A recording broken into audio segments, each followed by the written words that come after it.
তুমি যখন তোমার প্রিয় মানুষটার দিকে তাকাও, তুমি হয়তো ভাবো ও তো সবসময় হাসি খুশি, কনফিডেন্ট, শক্ত মেয়ে, ওর ভেতরে বুঝি কোনো দুর্বলতা নেই।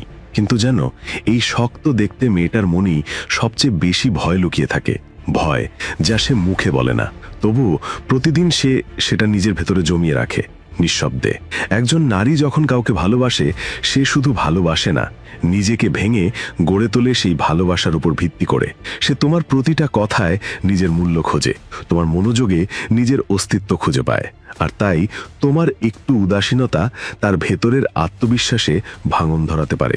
তোমার একটুখানি অবহেলা তাকে ভাবিয়ে তোলে, আমি কি কম গুরুত্বপূর্ণ হয়ে গেছি? তোমার চুপ করে যাওয়া তার ভেতরের ভিত্তি নাড়িয়ে দেয়। এই শক্ত নারীটাই, সবকিছু সামলে নেওয়া মেয়েটাই রোজ 5টি গোপন ভয় নিয়ে বাঁচে, যা সে কারোর সঙ্গে শেয়ার করে না, কিন্তু প্রতিদিন অনুভব করে গভীরভাবে। আজকে আমরা সেই 5টি আনস্পোকেন ফিয়ার বা না বলা ভয় নিয়ে কথা বলবো, যা একজন মেয়ে নিজেও মুখে আনে না, তবুও সেই ভয়েই কাঁপে তার মন। এই ভিডিওটা তুমি যদি মন দিয়ে শোনো, তবে তুমি শুধু একজন মেয়েকে বুঝবে না, তুমি তাকে নতুনভাবে অনুভব করতে শিখবে। চলো তাহলে শুরু করি। 1, সে যদি আমাকে ছেড়ে চলে যায়। এটা হলো অ্যাবান্ডনমেন্ট ফিয়ার। এই ভয়টা নারীর হৃদয়ের গভীরতম কোণায় লুকিয়ে থাকে, একেবারে নিঃশব্দে, কিন্তু প্রতিদিন ক্ষত তৈরি করে। তুমি হয়তো ভাবো সব ঠিক আছে, কিন্তু সে তোমার ভেতরের প্রতিটা ছোট পরিবর্তন টের পায়। তুমি আর আগের মতো বারবার মেসেজ দাও না, এখন ওর গল্পের মাঝখানে ফোন স্ক্রল করো। তার চোখে তাকানোর সময়টা এখন একটু কমে গেছে। তুমি ব্যস্ত, তুমি ক্লান্ত, সেটা সে বোঝে, কিন্তু ভেতরে ভেতরে একটা ভয় আস্তে আস্তে বড় হতে থাকে, যে তুমি কি ধীরে ধীরে বদলে যাচ্ছ? তুমি কি আর আগের মতো অনুভব করো না? সে ভয় পায় তুমি যদি একদিন অন্য কারোর প্রতি দুর্বল হয়ে পড়ো, তুমি যদি তাকে ছেড়ে সরে যাও, তাহলে সে নিজেকে আর খুঁজে পাবে না। এই ভয়টা তখনই জন্মায় যখন একজন মেয়ে কারোর ওপর পুরোপুরি ভরসা করে ফেলে। তার পৃথিবীটাই তখন গড়ে ওঠে সেই এক মানুষকে কেন্দ্র করে। আর তাই তুমি যদি একটু দূরেও সরে যাও, তার মনে হয় পুরো পৃথিবীটাই ভেঙে পড়ছে। তুমি হয়তো ভাবো, এত ছোট্ট জিনিস নিয়ে এত ভয় কিসের? কিন্তু সে ভয়টা ছোট নয়, কারণ সে জানে তুমি যদি একদিন চলে যাও, তাহলে সে আর কোনোদিন আগের মতো নিজেকে গুছিয়ে নিতে পারবে না। এই মেয়েটা মুখে কিছু বলে না, চোখ নামিয়ে চুপচাপ নিজের দুঃখ গিলে ফেলে, তবে ভেতরে ভেতরে সে একটু একটু করে নিজেকে গুটিয়ে নিতে শুরু করে। কারণ সে ভাবতে শুরু করে যে তোমার ভালোবাসা কি এখন শুধু সময়ের উপর নির্ভর করছে? তাই যদি সত্যিই তাকে ভালোবাসো, তবে শুধু পাশে থেকো না, তার ভেতরের ভয়গুলোকে বুঝে পাশে দাঁড়াও। বলো তাকে, তুমি একা নও, আমি থাকবো, শুধু এই মুহূর্তে না, সব মুহূর্তে এবং সারা জীবন। এটাই তার সবচেয়ে বড় আশ্বাস। 2, কম্প্যারিজন অ্যাংজাইটি। তুমি কি অন্য মেয়ের সাথে আমাকে তুলনা করো? এই প্রশ্নটা একজন মেয়ে জিজ্ঞেস করতে চায়, কিন্তু করে না। সে চুপ থাকে। তার চুপ থাকার পেছনে লুকিয়ে থাকে হাজারটা ভয়। সে ভাবে, তুমি কি এখনো তোমার পাস্ট নিয়ে ভাবো?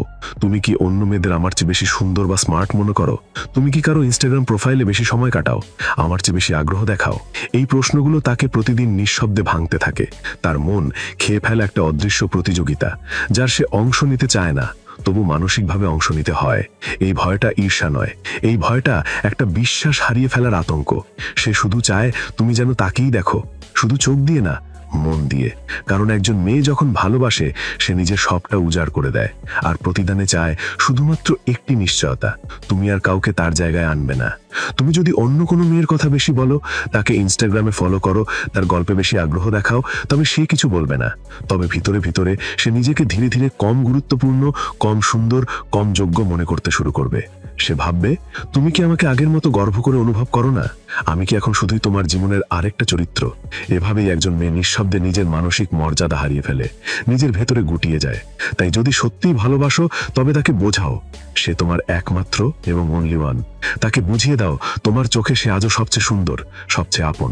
তুলনা করো না, কারণ মেয়েরা তুলনার মধ্যে নয়, ভালোবাসার মধ্যে নিজেকে খুঁজে পাই। 3, বডি ইমেজ ইনসিকিউরিটি। তুমি কি এখনো আমার চেহারাটাকে আগের মতো ভালোবাসো? এই প্রশ্নটা শুনলে হয়তো তোমার মনে হবে, এটা তো কেবল একটা ছোট্ট প্রশ্ন, কিন্তু এই একটুখানি প্রশ্নের পেছনে লুকিয়ে থাকে শত শত দিন ধরে জমে থাকা এক অদৃশ্য যুদ্ধ। একজন মেয়ে যখন আয়নার সামনে দাঁড়ায়, সে শুধু তার মুখটা দেখে না, সে খুঁজে বেড়ায় তোমার চোখে নিজেকে। ওজনটা একটু বেড়ে গেলেই সে ভাবে, তুমি হয়তো আর আগের মতো তাকাও না তার দিকে। ত্বকে একটু ব্রণ উঠলেই সে ভাবে, তুমি আর ছলে ভালোবাসো না তাকে। চোখে ক্লান্তি জমলে সে ভাবে তোমার ভালোবাসার মানচিত্র থেকে সে হারিয়ে যাচ্ছে ধীরে ধীরে। সে নিজেই নিজের সঙ্গে প্রতিযোগিতা শুরু করে আগের সেই সুন্দর ঝলমলে প্রাণবন্ত নিজেকে ফিরে পাওয়ার জন্য। কিন্তু বাস্তবতা হলো সে এই লড়াইতে বারবার হেরে যায় যদি তুমি তার পাশে না দাঁড়াও। তুমি যদি শুধু ভালোবাসি বলো তা যথেষ্ট নয়। ভালোবাসা শুধু মুখে বলার বিষয় না, ভালোবাসা দেখতে হয়, অনুভব করতে হয়। তুমি যদি তার চোখে তাকিয়ে বলো তুমি আগের থেকেও বেশি সুন্দর, আরো গভীর, আরো আপন, তাহলে সে আবার নিজেকে ভালোবাসতে শেখে, আবার আত্মবিশ্বাসে দাঁড়াতে শেখে, আবার আয়নার সামনে দাঁড়িয়ে গর্ব করে বলতে পারে, হ্যাঁ আমি এখনো ভালোবাসার যোগ্য। 4, ইমোশনালি রিপ্লেস হওয়ার ভয়। তুমি কি এখনো আমার মতো কাউকে ফিল করো? তুমি কি এখনো আমার মতো কাউকে অনুভব করো? এই প্রশ্নটা হয়তো সে কখনো জোরে জিজ্ঞেস করে না, তবু এই ভয়টা প্রতিটা নিঃশ্বাসে তার সঙ্গে থাকে। একটা ভয় ইমোশনালি রিপ্লেস হওয়ার। সে জানে আজকাল সম্পর্ক ভাঙে খুব নিঃশব্দে, চোখের ভাষায়, মনের অভ্যন্তরে। ঘুমহীন রাতে তুমি হয়তো এখন কাজ নিয়ে ব্যস্ত, জীবনের চাপ সামলাতে হিমশিম খাচ্ছ, কিন্তু নারীরা ভাবে তুমি কি এখন অন্য কারো সঙ্গে কথা বলে শান্তি পাও? তুমি কি এখন আর আমার মেসেজগুলো পড়েও আগের মতো সাড়া দাও না? তুমি কি অন্য কারো ইনস্টাগ্রাম স্টোরি দেখে হেসে ওঠো যেভাবে একসময় আমার স্ট্যাটাসে হাসতে? নারীরা মুখে কিছুই বলবে না, তোমার মতোই চুপ করে থাকবে, তবে তার নিঃশব্দতা ভরপুর থাকবে প্রশ্ন আর সংশয়ে। তুমি হয়তো বলো আমি ক্লান্ত, আমি ব্যস্ত, সময় পাচ্ছি না, কিন্তু সম্পর্ক কখনোই শুধু সময় চায় না, এটা চায় মনোযোগ। তোমার একটুখানি এড়িয়ে যাওয়া, ফোনটা হাতে নিয়েও রিপ্লাই না করা, চোখে চোখ না রেখে কথা বলাটা, সব মিলে এক একটা ইঙ্গিত হয়ে দাঁড়ায়। সে ভাবতে থাকে তুমি কি এখন মনের মতো নতুন কাউকে খুঁজে পেয়েছো? আমি কি তোমার জীবনের সেই গুরুত্বপূর্ণ জায়গাটা হারিয়ে ফেলেছি? এভাবে আস্তে আস্তে তোমার প্রতি তার বিশ্বাসটা ফিকে হয়ে যায়। ভালোবাসা থেকে জন্ম নেয় নিরাপত্তাহীনতা, বিশ্বাসের জায়গায় গজি ওঠে ভয়। যদি তুমি চাও তোমার মানুষটা আবার বিশ্বাস করুক, আবার আগের মতো চোখে চোখ রেখে হাসুক, তাহলে শুধু বলো না ভালোবাসি, তার চোখে চোখ রেখে বোঝাও তুমি এখনো আমার একমাত্র অনুভব। 5, লুজিং হার ওয়ার্থ। তুমি কি এখনো আমাকে তুচ্ছ বা মূল্যহীন ভাবো? এই প্রশ্নটা সে মুখে বলে না, তবে তার চোখে, তার চুপ করে যাওয়াতে স্পষ্ট দেখা যায়। স্মরণ করো প্রথম দিকটা, তুমি তার প্রতিটা মেসেজের জন্য অপেক্ষা করতে। সে একটুখানি টাইপিং দেখালেই তোমার মন উথাল পাথাল হয়ে যেত। তার একটা ছবি দেখে তুমি ঘন্টার পর ঘন্টা ভাবতে, কি করে এমন নিখুঁত একটা মানুষ আমার জীবনে এসছে। তুমি তখন ওর ছোট্ট কথাতেও উত্তেজিত হতে। সে কোনো কিছু বললেই খেয়াল করে শুনতে। তার হাসি, চোখের ভাষা, তার কণ্ঠ, সবকিছু তোমার কাছে ছিল বিশ্বের সবচেয়ে দামি জিনিস। কিন্তু এখন সবকিছু যেন খুবই নর্মাল বা স্বাভাবিক। তুমি আর আগের মতো খেয়াল করো না, তার ছবি আর তোমায় আর আবেগে ভাসায় না, তার কথাগুলো আর তোমার মন ছুঁয়ে যায় না। সে ভাবে আমি কি শুধু অভ্যেসে পরিণত হয়ে গেছি? তুমি কি আমাকে আর চাও না? শুধু রাখো, কারণ চলে গেলে খালি লাগবে। এই ভয় একজন মেয়ের ভেতরে জন্ম দেয় নিজেকে কম মূল্যবান মনে করার যন্ত্রণা।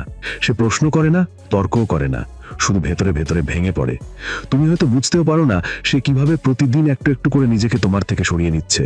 কারণ মেয়েরা চিৎকার করে কষ্ট প্রকাশ করে না, তারা চুপ করে যায়। তারা তোমার খেয়াল না করাকে নিজের দোষ মনে করে, নিজের মধ্যেই গুটিয়ে যায় এবং তোমার ভালোবাসাকে নিয়ে সন্দেহ করতে শুরু করে। তাই মনে রেখো, ভালোবাসা যদি অভ্যেস হয়ে যায় তাহলে সেটা সম্পর্কের মৃত্যু ঘণ্টা। সে আজও চায় তুমি আগের মতো চোখে চোখ রেখে বলো তুমি আমার জীবনের সবচেয়ে দামি জিনিস। তোমার মূল্য কখনোই কমে না, বরং প্রতিদিন বাড়ে। তুমি যদি সত্যিই চাও সে আবার প্রাণ খুলে হাসুক, তাহলে মাঝে মাঝে তাকে অনুভব করাও সে এখনো তোমার কাছে স্পেশাল। শেষে বলবো, একজন মেয়ে যখন ভালোবাসে সে কেবল তোমাকে নয়, তোমার প্রতিটা আচরণ, তোমার প্রতিক্রিয়া, তোমার বদলে যাওয়াকেও ভালোবাসে। কিন্তু তার ভেতরে কিছু ভয় চিরকাল লুকিয়ে থাকে। যতই শক্ত সে নিজেকে দেখাক না কেন, ভেতরে সে চায় তুমি একটু বুঝো, একটু অনুভব করো। তুমি যদি এই ভয়গুলো বুঝতে শেখো, তুমি শুধুই প্রেমিক নও, তুমি তার সবচেয়ে নিরাপদ আশ্রয়। তুমি তার পৃথিবী হতে পারো, যেখানে ভয়গুলো গলে দিয়ে ভালোবাসায় মিশে যায়। তুমি তাকে ভালোবাসো, সেটা অনেক ছেলে পারে, কিন্তু তুমি যদি তার ভয়গুলো বুঝে ফেলো, তাহলে তুমি হয়ে যাবে তার একজন মাত্র মানুষ, যাকে সে কখনো ভুলতে পারবে না।